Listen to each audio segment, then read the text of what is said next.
అందరికీ నమస్కారం. మల్లారెడ్డి గారు, నేను మీకు థ్యాంక్స్ చెప్పాలి నాకు ఈ అవకాశం ఇచ్చినందుకు. మీకు యానివర్సరీ శుభాకాంక్షలు ఇద్దరికి. ఇక్కడికన్నా నాకు మీ దగ్గరికి వచ్చి ఎంజాయ్ చేయాలి. పెద్ద వాళ్ళు ఉంటున్నారు, నా వయసుకి నేను ఇంకా మీ దగ్గరే కావాలి. బట్ ఇప్పుడు అది తప్పదు కాబట్టి మల్లారెడ్డి గారు నన్ను అక్కడికి వెళ్ళేవారు కాబట్టి నేను ఇక్కడి నుంచి మాట్లాడతాను. నిజంగా ఇది నా first annual day function attend అయిన రోజు. నేను చదివిన కాలేజ్ అటెండ్ అయ్యానో అనేది నాకు ఇంకా గుర్తులేదు, కానీ మీ కాలేజ్ ఫస్ట్ టైం వచ్చాను. ఏం మాట్లాడాలో తెలియదు. నిజంగా ఈ క్రౌడ్ మీ అందరిని చూసి మాటలు లోపలికి వెళ్ళిపోయాను. బట్ నేను ఇవాళ మీ అందరి ముందు ఇలా నుంచుని ఇన్ని సినిమాలు చేసి ఎంతో కొంత అభిమానం పొందానంటే దానికి ముగ్గురు మెయిన్ కారణం. నెంబర్ 1 మా అమ్మ నాన్న. లేదు. రెండోది, నాకు ఈ అవకాశం, ఈ జన్మలు ఇచ్చి ఈ అవకాశం ఇచ్చిన మా నాన్నగారికి. మూడో వ్యక్తి, నేను కూడా సుమారు మీ వయసులో ఉండేవాడిని, ఒక 19-20 years వయసు. అప్పుడు మీకన్నా ఎక్కువ అలర్ట్ చేసేవాడిని, మీకన్నా ఎక్కువ కాలేజీ బంక్ కొట్టేవాడిని. బట్ అదంతా కొంచెం కాలమే. మా అమ్మ కొంచెం కంగారు పడి, నేను ఒక 19 years ఉన్నప్పుడు కంగారు పడి చరిత్రలాగా కాన్సన్ట్రేట్ చేయలేదు ఏంటి అని చెప్పి తీసుకెళ్ళి ఇతను మాట్లాడట్లేదు, క్లాసులు బంక్ కొడుతున్నాడు, సరిగ్గా చదువుకోవట్లేదు అని చెప్పి ఆ వ్యక్తి వదిలేసి వెళ్ళిపోయింది మా అమ్మ. ఇప్పుడు ఆ వ్యక్తికి నాకు ఏం చెప్పాలో తెలియట్లేదు, నేను ఏ మాట్లాడాలో తెలియదు. బట్ 1 hour ఆ వ్యక్తితో రూమ్ లో కూర్చుని మేమిద్దరం దాని తర్వాత మాట్లాడుకుని ఆ రూమ్ నుంచి బయటకు వచ్చిన తర్వాత నా లైఫ్ మారిపోయింది. అప్పుడు నా వయసు చెప్పాడు 20 సంవత్సరాలు. ఆ వ్యక్తి ఏం మాట్లాడాడు ఇప్పుడు మాట్లాడుతున్నా, కానీ ఆ వ్యక్తి ఇన్స్పైర్ చేసిన విధానం, ఆ చెప్పిన మాటలు ఇప్పటికీ నా బుర్రలో అలా ఇంకిపోయి ఉన్నాయి. అది ఆ వ్యక్తి గుర్తుందో తెలియదు, కానీ నాకు మాత్రం ఇప్పటి వరకు గుర్తు. ఆ వ్యక్తి ఎవరో కాదు, పవర్ స్టార్ పవన్.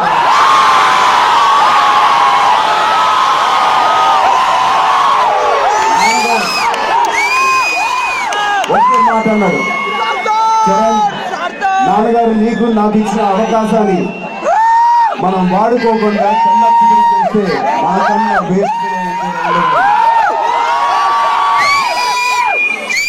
అవకాశాలు రావడం గొప్ప అయితే ఆ అవకాశాలు వాడుకుని ముందుకు వెళ్ళడం అనేది అది మీ టాలెంట్. దేవుడు ఎవరికి అన్యాయం చేయడు, అందరికి ఈక్వల్ గా ఇస్తాడు అవకాశాలు. ఎవరు గొప్పోడు కాదు, గొప్పింట్లో పుడితే గొప్పోడు కాదు, గొప్పంట్లో పుట్టకపోతే గొప్పోడు అయిపోకూడదు. అవకాశాలు మీ అందరికి వస్తాయి, అది వాడుకోండి. అలా నాకు బాగా చెప్పారు కాబట్టి ఇవాళ నేను ఏజ్ ఆఫ్ 22 కరెక్ట్ గా ఎంజాయ్ చేయాల్సిన వయసులో, ఏజ్ ఆఫ్ 22 వయసులో నా ఫస్ట్ సినిమా నేను మొదలు పెట్టాను. ఇవాళ వరకు నాకు ఎంజాయ్ చేసే టైం దొరకలేదు. బహుశా ఈ మధ్య నేను కొంచెం ఎంజాయ్ చేస్తున్నాను. అది కూడా ఒక 6 నెలల తర్వాత భయం వేసి మీ అందరు ఎక్స్పెక్టేషన్స్, మీ అందరూ బయట మళ్ళీ ఒక మంచి సినిమా చేయాలి అని ఎదురు చూస్తారేమో అని భయం వేసి మళ్ళీ ఇప్పుడు నేను మొదలు పెడుతున్నాను. వీళ్ళందరికీ మించి నా బిగ్గెస్ట్ ఇన్స్పిరేషన్ మా అభిమానుల నుంచి, మీ స్టూడెంట్స్ నుంచి వస్తుంది. ఒక గ్రేట్ రెస్పాన్సిబిలిటీ ఉంది మాకు. మల్లారెడ్డి గారు చెప్పినట్టు ఒక పొలిటీషియన్స్ కానీ, ఒక గ్రేట్ బిజినెస్ పీపుల్ కానీ, ఒక యాక్టర్స్ కానీ కేవలం నటులు కాదు, సమాజాన్ని మార్చే లేకపోతే ఆలోచించి పెట్టే స్థాయి మాకుంది. అది మేము వాడుకుని సరిగా మంచి సినిమాలు చేసి మీ అందరినీ అరలేంచాలి. ఎక్కడో వెతకలేదు, ఈ స్టేజ్ మీద నా పక్కనే ఉన్నారు మీ ఇన్స్పిరేషన్. మల్లారెడ్డి గారు ఎక్కడ మొదలుపెట్టి ఒక పాలు అమ్ముకుంటూ జీవితం మొదలుపెట్టి పెద్ద పెద్ద కాలేజెస్కి, పెద్ద సంస్థలు సృష్టించి ఇలాంటి 30,000 స్టూడెంట్స్, 25 30 కాలేజెస్ మించిన కాలేజెస్ స్థాపించి ఇంత సక్సెస్ఫుల్ గా ఇది చాలా అనకపోతే దాని తర్వాత మల్కాజ్గిరి అనే ఒక పెద్ద కాన్స్టిట్యున్సీ ఎంపీ అవడం అంటే మామూలు విషయం. సో మీ ఇన్స్పిరేషన్ ఎక్కడో లేదండి. మీ ముందు రోజు మీరు చదివే కాలేజ్ చైర్మన్ గారే మీ ఇన్స్పిరేషన్, మామూలు విషయం కాదు. ఇంకోటి, నేను ఒక 5 పాయింట్స్ నేను బాగా నమ్ముతాను నా లైఫ్ లో. ఒకటి, నా ఫ్యామిలీ. ప్రతి ఒక్కళ్ళు మీ ఫ్యామిలీని బాగా చూసుకోండి. ఫ్రెండ్స్ ఉంటారు, ఫ్రెండ్స్ వెళ్ళిపోతారు, ఆఫీస్ వాళ్ళు ఉంటారు, వెళ్ళిపోతారు. మరి మీరు అప్స్ అండ్ డౌన్స్ లో ఉన్న ఏకైక వ్యక్తులు మీ family members. Please respect them first of all. ఈ సందర్భంగా ఇక్కడ వచ్చిన కాలేజ్ స్టూడెంట్స్, పేరెంట్స్ అందరికీ నేను పేరు పేరున నమస్కరిస్తున్నాను. సో అది వాడుకోండి, మంచి నాలెడ్జ్ పెంచుకోండి. పెద్ద పెద్ద అవడానికి ఇక్కడే పునాదులు మీరు చేయాలి. ఇంకోటి, హెల్త్ బాగా చూసుకోండి. ఈ వయసులో నేను చెప్పాను కదా, మీకన్నా ఎక్కువ అల్లరి నేను చేశాను, ఎక్కువ గోల్ నేను చేశాను. సో ఎలాంటి వ్యసనాలకి బానిసలు అవ్వకుండా ఎంజాయ్ చేయండి. వారానికి ఒకసారి 2 సార్లు అలా ఫ్రెండ్స్ తో కలపండి. మిగతా టైం అంతా మీ కెరియర్స్, మీ లైఫ్ మీద దృష్టి పెట్టండి.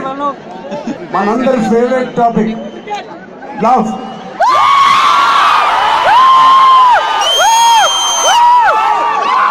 మన పేరెంట్స్ కానీ టీచర్స్ కానీ ప్రేమ దోమ ఏంటి, జస్ట్ చదువుకోండి అని చెప్పినా అది మన నుంచి వెనపట్టింది ఏంటంటే మనం ఖచ్చితంగా ప్రేమిస్తాం.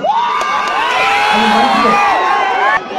కాలేజ్ లైఫ్ లో మనం ఎన్నో అనుబంధాలు, ఎన్నో ఫ్రెండ్స్ ని, ఎంతో మంది ఎమోషన్స్ గురిపోయి ఉంటాం. గుడ్ ఎమోషన్స్ ఉంటాయి, బ్యాడ్ ఎమోషన్స్ ఉంటాయి.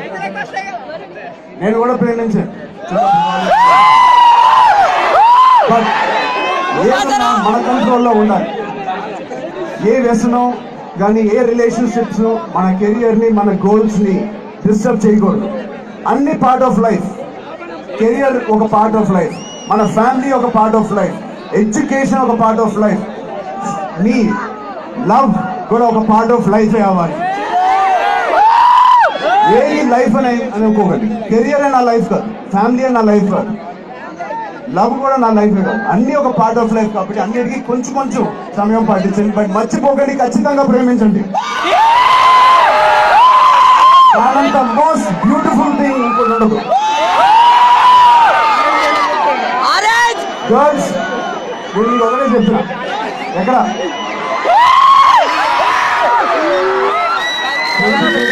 మీరందరూ గ్రాడ్యుయేట్ అయిపోతారు. నేను చెప్తున్నాను, ఇమీడియట్ గా పెళ్లి చేసుకోకండి. ఫస్ట్ కెరియర్స్ మీద దృష్టి పెట్టండి. మంచి కెరియర్స్ ఎన్నుకోండి. మీ మమ్మీ డాడీ ఫోర్స్ చేసినా చేసుకోకండి. దాని తర్వాత నేను 10 ఏళ్ళు కష్టపడిన తర్వాత నేను పెళ్లి చేసుకున్నాను. బాయ్స్ మీరు కూడా ఆ దేవుడు డెస్టినీ నమ్ముతారా? మీరు డెస్టినీని, ఆ దేవుడే మీకు పంపిస్తారమ్మా మంచి అబ్బాయిని. ఈ మధ్య దేంట్లోనూ గ్యారెంటీ లేదు. దాని బదులు ప్రేమించే పెళ్లి చేసుకోండి.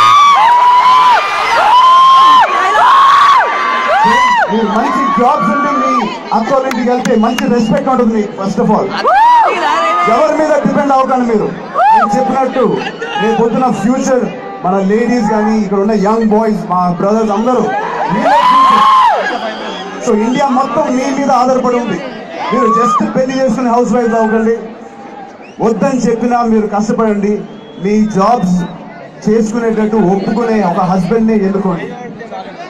అలాగే బాయ్స్, పెళ్లి చేసుకునేటప్పుడు మల్లారెడ్డి గారు ఒక మంచి ఉద్దేశంతో నన్ను ఎగ్జాంపుల్ గా తీసుకుని నా వెడ్డింగ్ గురించి చెప్పిన, నేను ఉపాసనని పెళ్లి చేస్తున్నప్పుడు ఎలాంటి క్యాలిక్యులేషన్స్, ఎలాంటి ఈక్వేషన్ వేయలేదు.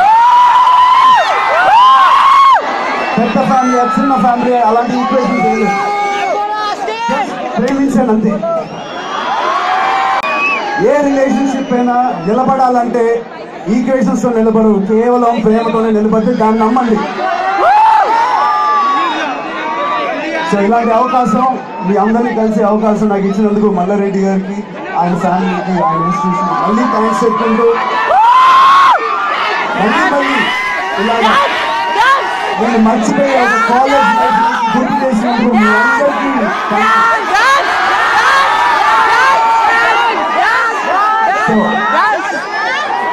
మీరందరూ ఇలా పనిచేయడానికి మీ వెనకాల ఈ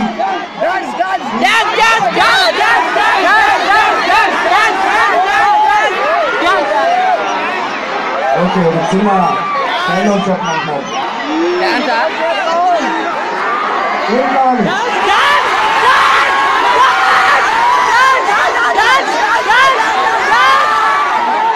ఆరెంజ్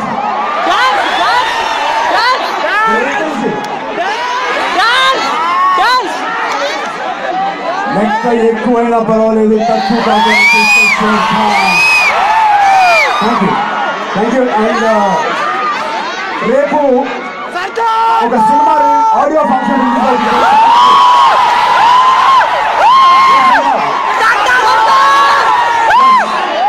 సో వాళ్ళకి ఫోన్ చేసి నేను మల్లారెడ్డి కాలేజ్కి వెళ్తున్నాను, వాళ్ళకి ఏదైనా ఒక గిఫ్ట్ ఇవ్వాలి అని అన్నా. ఆ ప్రొడ్యూసర్తో మాట్లాడి గబ్బర్ సింగ్ తరపున నాకు ఒక చిన్న కానుక, పవన్ కళ్యాణ్ గారి తరపున మల్లారెడ్డి గారు ఈ బాక్స్ లో ఒక చిన్న కానుక మీకు ఉంది. రేపు పొద్దున పవన్ సార్ గారి ఆడియో ఫంక్షన్ అవుతుంది సర్దార్ గబ్బర్ సింగ్. మీ టాప్ స్టూడెంట్స్ ఒక 100 టాప్ స్టూడెంట్స్ ఎవరున్నారు మీ కాలేజ్లో ప్రతి క్లాస్ వాళ్ళకి? నేను ఎవరైతే నన్ను ఇన్స్పైర్ చేశారో మా నాన్నగారు మా బాబాయ్ అదే ఫంక్షన్ లో ఉండిపోతున్నారు, మంచి మంచి మాటలు మాట్లాడతారు. మీ టాప్ స్టూడెంట్స్ కి రేపు ఆడియో ఫంక్షన్ కి పాసెస్ తీసుకొచ్చాను.